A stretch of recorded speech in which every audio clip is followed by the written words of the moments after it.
ಪ್ರೀತಿಯ ವೀಕ್ಷಕರಿಗೆ ಶಂಕರಾನಂದ ಟಿವಿಗೆ ಸ್ವಾಗತ ಸುಸ್ವಾಗತ. ಇವತ್ತಿನ ವಿಡಿಯೋನಲ್ಲಿ ಶನಿ ಗೋಚಾರ ಫಲ 2026 ಯಾವ ರೀತಿಯಾಗಿದೆ ಅನ್ನುವಂತಹ ಮಾಹಿತಿಯನ್ನು ತಿಳ್ಕೊಳ್ಳೋಣ.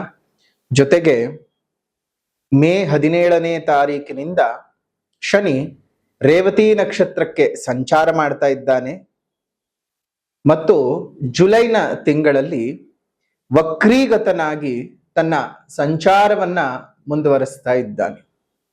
ಈ ವಕ್ರತ್ವದ ಫಲಗಳು, ಅದೇ ರೀತಿಯಾಗಿ ರೇವತಿ ನಕ್ಷತ್ರದ ಸಂಚಾರದ ಫಲಗಳು ಹೇಗಿರುತ್ತೆ ಮತ್ತು ನೀವು ಮಾಡ್ಕೊಳ್ಬೇಕಾದಂತಹ ಪರಿಹಾರಗಳೇನು, ಶನಿ ಅಂತ ಹೇಳ್ತಾ ಇದ್ದ ಹಾಗೆಯೇ ಎಲ್ಲರಿಗೂ ಸಹ ಬಹಳ ಸಂಕಷ್ಟಮಯವಾದಂತಹ ವಾತಾವರಣ ಪ್ರತಿಯೊಬ್ಬರಿಗೂ ಸಹ ಇದ್ದದ್ದೇ. ಹಾಗಾಗಿ ಈ ಶನಿಗೆ ಸಂಬಂಧಪಟ್ಟ ಹಾಗೆ ಸಂಪೂರ್ಣವಾದ ಮಾಹಿತಿಯನ್ನ ಈ ವಿಡಿಯೋನಲ್ಲಿ ತಿಳ್ಕೊಳ್ಳೋಣ. ಅದಕ್ಕಿಂತ ಮುಂಚಿತವಾಗಿ ಯಾರಾದ್ರೂ ಶಂಕರಾನಂದ ಟಿವಿ ಯೂಟ್ಯೂಬ್ ವಾಹಿನಿಯನ್ನ ಸಬ್ಸ್ಕ್ರೈಬ್ ಮಾಡ್ಕೊಂಡಿಲ್ಲ ಅಂದ್ರೆ ಸಬ್ಸ್ಕ್ರೈಬ್ ಮಾಡ್ಕೊಳ್ಳಿ. ಇನ್ಸ್ಟಾಗ್ರಾಮ್ ಪೇಜ್, ಫೇಸ್ಬುಕ್ ಪೇಜ್ ಅನ್ನ ಫಾಲೋ ಮಾಡ್ತಾ ಇಲ್ಲ ಅಂದ್ರೆ ಫಾಲೋ ಮಾಡಿ. ಅದರಿಂದ ನೆಕ್ಸ್ಟ್ ಅಪ್ಲೋಡ್ ಮಾಡುವಂತಹ ಒಂದು ವಿಡಿಯೋಗಳು ನಿಮ್ಗೆ ನೋಟಿಫಿಕೇಶನ್ ಮುಖಾಂತರ ಬರುತ್ತೆ. ಒಳ್ಳೊಳ್ಳೆ ಮಾಹಿತಿಗಳನ್ನ ತಿಳ್ಕೊಳ್ಳೋದಕ್ಕೆ ಸಾಧ್ಯವಾಗುತ್ತೆ. ಸಬ್ಸ್ಕ್ರೈಬ್ ಮಾಡ್ಕೊಳ್ಳಿ, ಫಾಲೋ ಮಾಡಿ.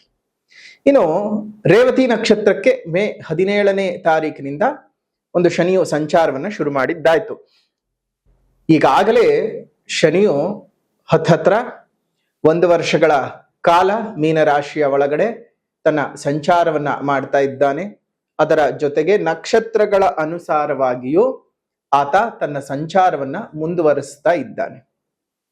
ಇಂತಹ ಸಂದರ್ಭದಲ್ಲಿ 26ನೇ ತಾರೀಕು 7ನೇ ತಿಂಗಳು 2026 ರಾತ್ರಿ ಅಂತ ಹೇಳಿದ್ರೆ 27ನೇ ತಾರೀಕಿಗೆ ಅನ್ವಯ ಆಗುವ ಹಾಗೆ ತನ್ನ ವಕ್ರತ್ವವನ್ನ ಪ್ರಾರಂಭ ಮಾಡ್ತಾನೆ.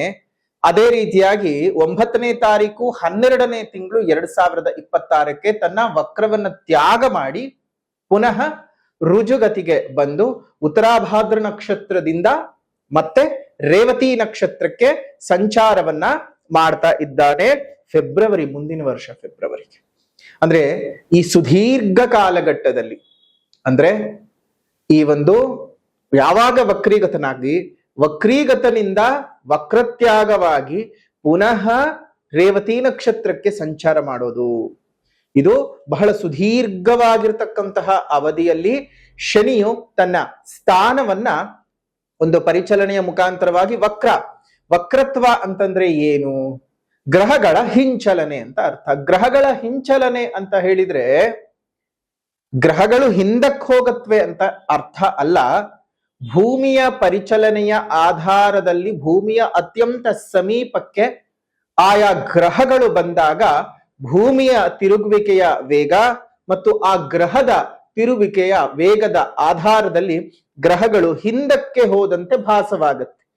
ಅಂದ್ರೆ ನೀವೇನಾದ್ರೂ ಒಂದು ಹೈವೇನಲ್ಲಿ ಹೋಗಬೇಕಾದ ಸಂದರ್ಭದಲ್ಲಿ ನೀವೊಂದು 90-100 ಕಿಲೋಮೀಟರ್ ಸ್ಪೀಡ್ ನಲ್ಲಿದ್ದು ಪಕ್ಕದವ್ರು ಏನಾದ್ರೂ 60-70 ಇದ್ರೆ ಅವರು ಹಿಂದಕ್ಕೆ ಹೋದ ಹಾಗೆ ಭಾಸವಾಗತ್ತೆ. ಅವ್ರೇನ್ ಹಿಂದಕ್ಕೆ ಹೋಗ್ತಾ ಇರೋದಿಲ್ಲ, ಅವರು ಮುಂದಕ್ಕೆ ಹೋಗ್ತಾನೆ ಇರ್ತಾರೆ. ಆದರೆ ನಿಮ್ಮ ಕಣ್ಣಿಗೆ ಹಿಂದಕ್ಕೆ ಹೋಗುವ ಹಾಗೆ ಭಾಸವಾಗತ್ತೆ. ಅದನ್ನೇ ವಕ್ರೀಗತ ಅಂತಂದ್ರೆ ಹಿಂಚಲನೆ, ರೆಟ್ರೋಗ್ರೇಡ್ ಅಂತ ಕರೀತಾರೆ. ಸೊ ಈ ಒಂದು ಸಣ್ಣ ವಿಚಾರ, ಆದ್ರೆ ಇದು ಸಣ್ಣ ವಿಚಾರ ಕೇಳಿಸ್ಕೊಂಡಿದ ತಕ್ಷಣ, ಆದ್ರೆ ಗ್ರಹಗಳ ಫಲಾನುಫಲಗಳು ಇದರಿಂದ ವ್ಯತ್ಯಾಸಗಳನ್ನ ಅನುಭವಿಸಬೇಕಾಗುತ್ತೆ.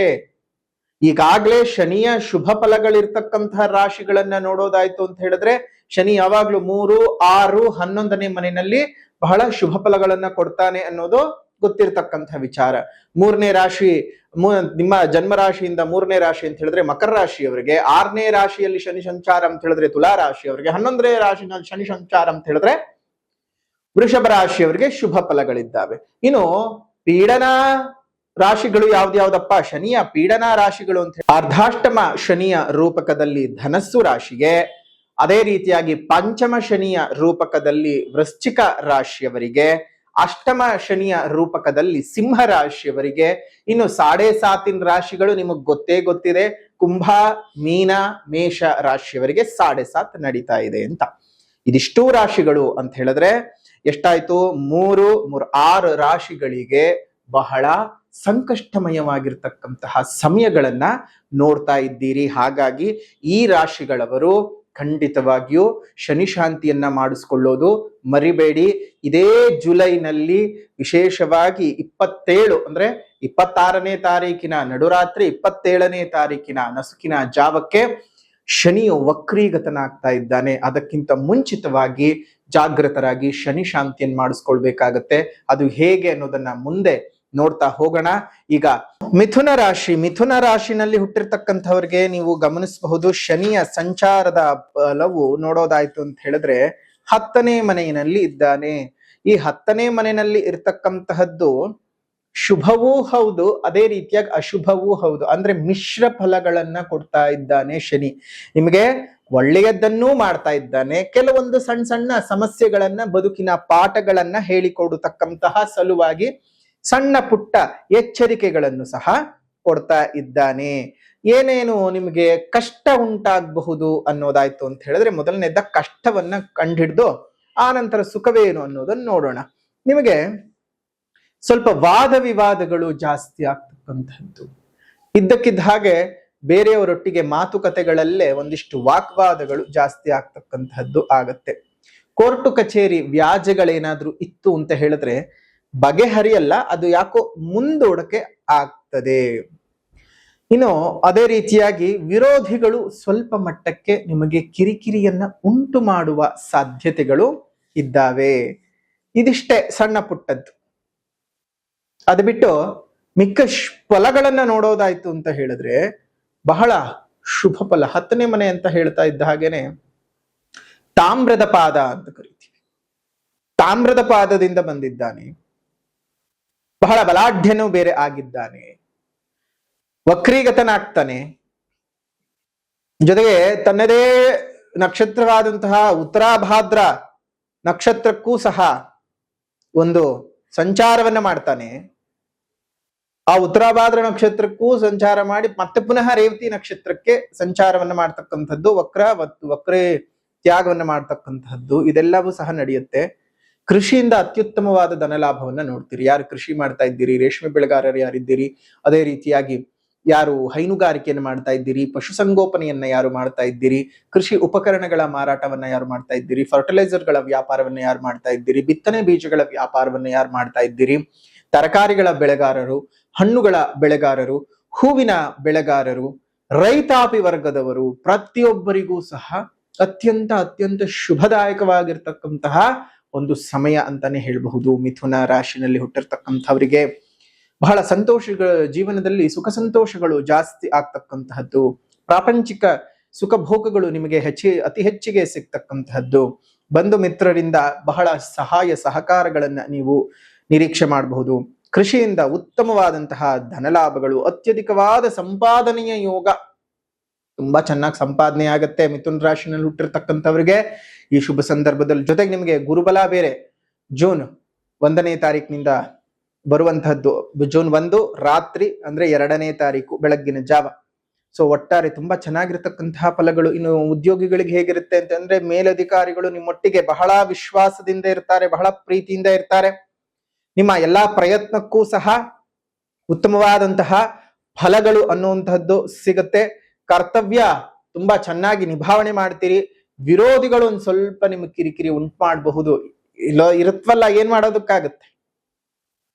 ಚಂದ್ರನಲ್ಲೇ ಒಂದಷ್ಟು ಕಲೆಗಳು ಕುಳಿಗಳಿದ್ದಾವೆ, ಇನ್ ಮನುಷ್ಯನಲ್ಲಿ ಇಲ್ಲದೆ ಅಂತೂ ಇರೋಕ್ ಸಾಧ್ಯವಿಲ್ಲ. ಅದನ್ನೇ ದೊಡ್ಡದ್ ಮಾಡ್ಕೊಳಕ್ ಹೋಗೋದು ಬೇಡ, ಅವ್ರ ಬಗ್ಗೆ ಕಾನ್ಸಂಟ್ರೇಟ್ ಮಾಡಕ್ ಹೋಗೋದು ಬೇಡ, ಅವ್ರಿಗೆ ಉತ್ತರ ಕೊಡ್ತೀನಿ ಅನ್ನೋದು ಬೇಡ, ಅವ್ರ ಮುಂದೆ ನಿಲ್ತೀನಿ ಅನ್ನೋದು ಬೇಕಾಗಿಲ್ಲ. ನಿಮ್ ಪಾಡಿಗೆ ನೀವು ಕೆಲಸವನ್ನ ಮುಂದುವರಿಸ್ಕೊಳ್ತಾ ಹೋಗಿ, ಅದಕ್ಕೆಲ್ಲ ಕಾಲವೇ ಉತ್ತರ ಕೊಡ್ತಾ ಬರುತ್ತೆ, ಎಲ್ಲವೂ ನಿಮ್ಮ ಪರವಾಗಿ ಆಗತ್ತೆ. ಅದೇ ರೀತಿಯಾಗಿ ಈ ಒಂದು ಸಂದರ್ಭದಲ್ಲಿ ಒಂದು ವ್ಯಾಪಾರಸ್ಥರಿಗೆ ವ್ಯಾಪಾರದಲ್ಲಿ ಬಹಳ ಚೆನ್ನಾಗಿ ಅಭಿವೃದ್ಧಿ ಉಂಟಾಗ್ತಕ್ಕಂಥದ್ದು. ನೂತನ ವ್ಯಾಪಾರಿಗಳಿಗಂತೂ ಧನಲಾಭದ ಮೇಲೆ ಧನಲಾಭಗಳು ಬರ್ತಕ್ಕಂಥದ್ದು, ಅತ್ಯಧಿಕವಾಗಿರ್ತಕ್ಕಂತಹ ಲಾಭದ ಜೊತೆಗೆ ಬಹಳ ನೆಮ್ಮದಿ ಜೀವನವನ್ನ ಕಟ್ಕೊಳ್ಳೋದಕ್ಕೂ ಸಹ ಸಾಧ್ಯವಾಗತ್ತೆ. ಶನಿಯ ವಕ್ರತ್ವದಿಂದಾಗಿ ಬಹಳ ವಿರೋಧಿಗಳು ನಿಮ್ಗೆ ಬಂದು ಬಿಡ್ತಾರೆ. ಮುಂದೆ ಚೆನ್ನಾಗೇ ಇರ್ತಾರೆ, ಹಿಂದೆ ಏನೇನ್ ಮಾತಾಡ್ತಾರೋ ಏನ್ ಮಾಡ್ತಾರೆ ಅನ್ನೋದೇ ಗೊತ್ತಾಗೋದಿಲ್ಲ. ತುಂಬಾ ಜಾಗೃತಿಯಾಗಿರ್ಬೇಕು. ನಿಮ್ಮ ಅಭಿವೃದ್ಧಿಯನ್ನ ನೋಡಿ ಹೊಟ್ಟೆ ಉರ್ಕೊಳ್ತಕ್ಕಂತಹ ಜನರೇ ಜಾಸ್ತಿ. ಆ ಅಭಿವೃದ್ಧಿಗೆ ಆ ಕಣ್ಣು ದೃಷ್ಟಿ ಕಲ್ಲೇಟ್ ಬಿದ್ರು ಕಣ್ಣೇಟ್ ಬೀಳಬಾರದು ಅಂತ ದೊಡ್ಡವ್ರು ಹೇಳ್ತಾರೆ. ಈ ಕಲ್ಲೇಟ್ ಬಿದ್ರೆ ಹೋಗತ್ತಂತೆ, ಕಣ್ಣೇಟ್ ಬಿದ್ರೆ ಬಹಳ ಕಷ್ಟ. ಮನುಷ್ಯನ ಕಣ್ಣಿಗೆ ಮರವೇ ಸಿಡಿದು ಹೋಗುತ್ತೆ, ಇನ್ ಬದುಕು ಇನ್ಯಾವ ಲೆಕ್ಕ ಅಲ್ವಾ? ಸೊ ಹಾಗಾಗಿ ಸ್ವಲ್ಪ ಜಾಗ್ರತೆಯಾಗಿದ್ದು ಜೀವನನ ಮುಂದುವರಿಸ್ಕೊಳ್ತಾ ಹೋಗಿ. ನಿಮ್ಗೆಲ್ಲ ಸಹ ಚೆನ್ನಾಗಿದೆ. ಇನ್ನು ವಿದ್ಯಾರ್ಥಿಗಳಿಗಂತೂ ವಿದ್ಯಾಪ್ರಾಪ್ತಿ ತುಂಬಾ ಚೆನ್ನಾಗಾಗತ್ತೆ. ಒಂದ್ ಸ್ವಲ್ಪ ಏಕಾಗ್ರತೆಯ ಕೊರತೆ ಉಂಟಾಗಬಹುದು. Over confidence, Shani over confidence ಅನ್ನು ಕೊಟ್ಬಿಡ್ತಾನೆ. ವಿದ್ಯಾಧಿಪತಿಯು ಚಂದ್ರನಾಗಿರೋದ್ರಿಂದ ಎಲ್ಲಾ ನನಗ್ ಗೊತ್ತು ಅನ್ನೋ ಭಾವ ಬುದ್ಧಿಗೆ ಬಂದ್ಬಿಡತ್ತೆ. ಸ್ವಲ್ಪ ಆ ಓವರ್ ಕಾನ್ಫಿಡೆನ್ಸ್ ಅನ್ನೋದು ಬೇಡ. ಸ್ವಲ್ಪ ಜಾಗ್ರತೆಯಾಗಿದ್ದು ಸರಿಯಾಗಿರ್ತಕ್ಕಂತಹ ಅಭ್ಯಾಸಗಳನ್ನ ಮಾಡ್ಕೊಳ್ತಾ ಹೋದ್ರೆ ಮಿಥುನ ರಾಶಿನಲ್ಲಿ ಹುಟ್ಟಿರ್ತಕ್ಕಂಥವ್ರಿಗೆ ತುಂಬಾನೇ ಚೆನ್ನಾಗಾಗತ್ತೆ. ಆದ್ರೂ ಸಹ ನಿಮ್ಮ ಜಾತಕದಲ್ಲಿ ಏನಾದ್ರೂ ಶನಿಯ ಕಾಟವಿದೆ, ಶನಿಯ ಪೀಡನೆ ಇದೆ, ಶನಿಯಿಂದ ನಿಮಗೆ ಸಮಸ್ಯೆಗಳು ಉಂಟಾಗ್ತಾ ಇದೆ ಅಂತ ಹೇಳಿದ್ರೆ ವಿಶೇಷವಾದಂತಹ ಪರಿಹಾರವನ್ನ ಈ ರೀತಿಯಾಗೂ ಸಹ ನೀವು ಮಾಡ್ಕೊಳ್ಬಹುದು. ಶನಿ ಯಾರಿಗೆ ಬಗ್ತಾನೋ ಇಲ್ವೋ ಗೊತ್ತಿಲ್ಲ, ಆದ್ರೆ ಹನುಮದೇವರು ಅಂತ ಹೇಳ್ತಾ ಇದ್ರೆ ಅವನಿಗೆ ಚಳಿ ಜ್ವರ ಬರೋದಂತೂ ಗ್ಯಾರಂಟಿ. ಯಾಕೆ ಅಂದ್ರೆ ಶನಿ ಹೆಸರು ಹೇಳ್ತಾ ಇದ್ದ ಹಾಗೆ ನೀವೆಲ್ಲರೂ ಚಳಿ ಜ್ವರ ಬಂದು ಮಲ್ಕೊಳ್ತೀರಾ. ಆದ್ರೆ ಶನಿಗೆ ಯಾರಾದ್ರೂ ಚಳಿ ಜ್ವರ ಹಿಡಿಸ್ತಾರೆ ಅಂತ ಹೇಳಿದ್ರೆ ಅದು ಹನುಮಂತನ ಉಪಾಸನೆಯಿಂದ ಮಾತ್ರ ಸಾಧ್ಯ. ಹಾಗಾಗಿಯೇ ತುಂಬಾ ಜನ ನನ್ನ ಹತ್ರ ಕೇಳ್ತಾ ಇದ್ರು, ಗುರುಗಳೇ ಏನಾದ್ರೂ ಒಂದ್ ದಾರಿ ಹೇಳಿ, ಏನಾದ್ರೂ ಒಂದು ದಾರಿ ಹೇಳಿ. ನಮ್ಮ ಈ ಒಂದು ವಿಶೇಷವಾಗಿರ್ತಕ್ಕಂತಹ ಶನಿಯ ಪೀಡನೆ ನಮಗ್ ಸಾಕಾಗಿದೆ, ಯಾವ ಕೆಲಸದಲ್ಲೂ ಸಕ್ಸಸ್ ಆಗ್ತಾ ಇಲ್ಲ, ಏನ್ ಮಾಡಿದ್ರು ನಮ್ ಜೀವನ ಚೆನ್ನಾಗಿ ಆಗ್ತಾ ಇಲ್ಲ ಅಂತ ತುಂಬಾ ಜನ ಕೇಳ್ತಾ ಇದ್ದಂತಹ ಪ್ರಶ್ನೆಗೆ ನಾವು ಸಹ ಯೋಚನೆ ಮಾಡಿ ಮಾಡಿ ಮಾಡಿ ಮಾಡಿ ಮಾಡಿ ಒಂದು ಸರಳವಾದ ಉಪಾಯವನ್ನ ಹುಡುಕಿದ್ದೇವೆ. ಏನಪ್ಪಾ ಅಂತ ಹೇಳಿದ್ರೆ, ಪ್ರತಿಯೊಬ್ಬರಿಗೂ ಸಹ ಕೈನಲ್ಲಿ ಆಗಬೇಕು, ಎಲ್ಲರಿಗೂ ಸಹ ದೊಡ್ಡ ಮಟ್ಟದಲ್ಲಿ ಮಾಡೋದಕ್ಕೆ ಸಾಧ್ಯವಾಗಲ್ಲ. ಆದ್ರೆ ಅಂತಹದ್ದೇ ವಿಶೇಷವಾಗಿ ಎಲ್ಲರೂ ಮಾಡಬಹುದಾಗಿರ್ತಕ್ಕಂತಹ ಮತ್ತು ಮಾಡಲೇಬೇಕಾದಂತಹ ಒಂದು ವಿಚಾರ ಏನಪ್ಪಾ ಅಂತ ಹೇಳಿದ್ರೆ ಹನುಮನ ಉಪಾಸನೆ. ಹೇಗ್ ಮಾಡೋದು ಅಂತ ಹೇಳಿದ್ರೆ ನೋಡಿ, ಪ್ರಪಂಚದಲ್ಲೇ ಎಲ್ಲೂ ಇಲ್ಲದಂತಹ ಏಕಶಿಲೆಯಲ್ಲೇ ಹನುಮ ಮತ್ತು ಶನಿದೇವರನ್ನ ಸಮೀಕರಿಸಿ ಒಂದೇ ಕಲ್ಲಲ್ಲಿ ಕೆತ್ತಿರುವಂತಹದ್ದು. ಮುಂದೆ ಹನುಮ, ಹಿಂದೆ ಶನಿ. ಯಾಕಂದ್ರೆ ಶನಿಯನ್ನ ನೀವು ನೇರ ದೃಷ್ಟಿನಲ್ಲಿ ನೋಡೋ ಹಾಗಿಲ್ಲ. ಶನಿಯ ನೇರ ದೃಷ್ಟಿ ನಮ್ಮ ಮೇಲೆ ಬಿತ್ತು ಅಂತ ಹೇಳಿದ್ರೆ ನಮಗ್ ಬಹಳ ತೊಂದರೆಗಳಾಗ್ತವೆ. ಹಾಗಾಗಿಯೇ ಶನಿಯನ್ನ ನೀವು ನೇರವಾಗಿ ಎಲ್ಲೂ ನೋಡಬೇಡಿ. ಶನಿ ದೃಷ್ಟಿ ತುಂಬಾ ಕೆಟ್ಟದ್ದು, ಗುರು ದೃಷ್ಟಿ ಬಹಳ ಒಳ್ಳೇದು. ಆದ್ರೆ ನೀವೆಲ್ಲರೂ ಏನ್ ಮಾಡ್ತೀರಾ, ಶನಿಗೆ ನೇರವಾಗಿ ಹೋಗಿ ಹೋಗಿ ಪೂಜೆ ಮಾಡಿ ಮಾಡಿ ಇನ್ನಷ್ಟು ಹೆಚ್ಚಿಗೆ ಮಾಡ್ಕೊಳ್ತೀರಿ. ಆ ರೀತಿ ಮಾಡಕ್ ಹೋಗ್ಬಾರ್ದು. ಒಂದೇ ಕಲ್ಲಿನಲ್ಲಿ ಜಗತ್ತಿನಲ್ಲೇ ಪ್ರಪ್ರಥಮವಾಗಿ ಮಾಡಿರುವಂತಹ ಹನುಮ ಸಮೇತ ಶನಿದೇವರನ್ನ ದಕ್ಷಿಣಾಮುಖವಾಗಿ ಪ್ರತಿಷ್ಠಾಪನೆಯನ್ನ ಮಾಡ್ತಾ ಇದ್ದೇವೆ. ಜುಲೈ 12ನೇ ತಾರೀಕು ಶನಿ ಮಹಾಯಾಗದಿಂದ, ಶನಿ ಮಹಾಯಾಗ ಮತ್ತು ಪವಮಾನ ಹೋಮವನ್ನ ಮಾಡಿ ಆ ವಿಶೇಷವಾಗಿರ್ತಕ್ಕಂತಹ ಪ್ರಪಂಚದ ಮೊಟ್ಟ ಮೊದಲ ಹನುಮ ಸಮೇತ ಶನಿದೇವರು ಇರ್ತಕ್ಕಂತಹ ಏಕಶಿಲಾ ವಿಗ್ರಹದ ಪ್ರತಿಷ್ಠಾಪನೆಯನ್ನ ಮಾಡ್ತಾ ಇದ್ದೇವೆ. ನೀವು ನಿಮ್ಮ ಹೆಸರಿನಲ್ಲಿ ಯಾಗಕ್ಕೆ ಸಂಕಲ್ಪವನ್ನ ಮಾಡ್ಕೊಳ್ಳಿ. ಸ್ವತಃ ನಿಮ್ಮ ಕೈಯಾರೆ ಹನುಮ ಮತ್ತು ಶನಿದೇವರಿಗೆ ಎಳ್ಳೆಣ್ಣೆಯ ಅಭಿಷೇಕವನ್ನ ಮಾಡಿ 11 ಪ್ರದಕ್ಷಿಣೆಯನ್ನ ಬಂದು ಪ್ರಾರ್ಥನೆಯನ್ನ ಮಾಡಿಕೊಂಡು ಬನ್ನಿ. ಖಂಡಿತ ಹನುಮದೇವರ ಸೂಚನೆಯಂತೆ ಪ್ರಾತಃ ಕಾಲದ ಜಪದಲ್ಲಿ ಬಂದಂತಹ ಆ ವಿಶೇಷವಾದಂತಹ ಒಂದು ಸೂಚನೆಯು ಹನುಮದೇವರಿಂದಲೇ ಬಂದಿರತಕ್ಕಂಥದ್ದು. ಹಾಗಾಗಿ ಅಂತಹ ಹನುಮದೇವರೇ ಈ ರೀತಿಯಾಗಿ ಮಾಡಿದ್ರೆ ಅನುಕೂಲ ಅಂತ ನಮ್ಮ ಮನಸ್ಸಿಗೆ ತೋಚಿಸಿದ್ದಾರೆ. ಅದನ್ನ ಮಾಡ್ತಾ ಇದ್ದೇವೆ. ತಾವೆಲ್ಲರೂ ಸಹ ಬಂದು ಪ್ರಪಂಚದ ಮೊಟ್ಟ ಮೊದಲ ಸಮೀಕರವಾಗಿರ್ತಕ್ಕಂತಹ ಹನುಮ ಮತ್ತು ಶನಿ ಇರ್ತಕ್ಕಂತಹ ಏಕಶಿಲಾ ಮೂರ್ತಿಗೆ ಎಳ್ಳೆಣ್ಣೆಯ ಅಭಿಷೇಕವನ್ನ ಮಾಡಿ. ಮತ್ತು ಮೇಷರಾಶಿಯವರಿಗೆ 7.5 ನಡೀತಾ ಇರೋದ್ರಿಂದ ನೀವೇನ್ ಮಾಡ್ಬೇಕು ಅಂತ ಹೇಳಿದ್ರೆ, ನೀವು ಶನಿಯಾಗದಲ್ಲಿ ಪಾಲ್ಗೊಂಡು ಶನಿ ಮಹಾಯಾಗವನ್ನದಲ್ಲಿ ಪಾಲ್ಗೊಂಡು ಶನಿ ಪೂಜೆಯನ್ನು ಮಾಡಿಸಿ. ಶುಭವಾಗ್ಲಿ, ತಮ್ಮೆಲ್ಲರಿಗೂ ಸಹ ಮಂಗಳವಾಗ್ಲಿ ಅಂತ ಹೇಳ್ತಾ ಈ ಒಂದು ವಿಶೇಷವಾದಂತಹ ಶನಿ ಮಹಾಯಾಗ ನಿಮ್ಮೆಲ್ಲರಿಗೂ ಒಳ್ಳೆಯದನ್ನ ಮಾಡಿಕೊಡ್ಲಿ. ಇದಾಗಿತ್ತು ಮಿಥುನ ರಾಶಿಯವರಿಗೆ ಸಂಬಂಧಪಟ್ಟ ಹಾಗೆ ಶನಿಯ ರೇವತಿ ನಕ್ಷತ್ರದ ಸಂಚಾರ ಮತ್ತು ಶನಿಯ ವಕ್ರತ್ಯಾಗದ ಮಧ್ಯದಲ್ಲಿ ನಡೀತಕ್ಕಂತಹ ವಿಶೇಷವಾದಂತಹ ಫಲಾನುಫಲಗಳು. ವಿಡಿಯೋ ಇಷ್ಟ ಆಗಿದ್ರೆ ಲೈಕ್ ಮಾಡಿ, ಶೇರ್ ಮಾಡಿ, ಕಮೆಂಟ್ ಮಾಡಿ. ಮತ್ತು ಯಾಗದ ಬಗ್ಗೆ ಮತ್ತು ದೇವತಾ ಪ್ರತಿಷ್ಠೆಯ ಬಗ್ಗೆ ಇನ್ನೇನಾದ್ರೂ ಮಾಹಿತಿಗಳು ಬೇಕು ಅಂದ್ರೆ ಇಲ್ಲೇ ಇರ್ತಕ್ಕಂತಹ ಫೋನ್ ನಂಬರ್ಗೆ ಫೋನ್ ಮಾಡಿ ಸಂಪೂರ್ಣವಾದ ಮಾಹಿತಿಯನ್ನು ತಿಳ್ಕೊಂಡು ಬನ್ನಿ. ಶುಭವಾಗ್ಲಿ, ಮಂಗಳವಾಗ್ಲಿ. ಇದಾಗಿತ್ತು ಮಿಥುನ ರಾಶಿಯವರ ಫಲಾನುಫಲಗಳು. ಮತ್ತೊಂದು ವಿಡಿಯೋನಲ್ಲಿ ಭೇಟಿಯಾಗೋಣ. ಅಲ್ಲಿವರೆಗೂ ನಮಸ್ಕಾರ. ಲೋಕ ಸಮಸ್ತ ಸುಖಿನೋ ಭವಂತು, ಸಕಲ ಸನ್ಮಂಗಳಾನಿ ಭವಂತು, ಸರ್ವೇ ಜನಾಃ ಸುಖಿನೋ ಭವಂತು, ಸಮಸ್ತ ಸನ್ಮಂಗಳಾನಿ ಭವಂತು.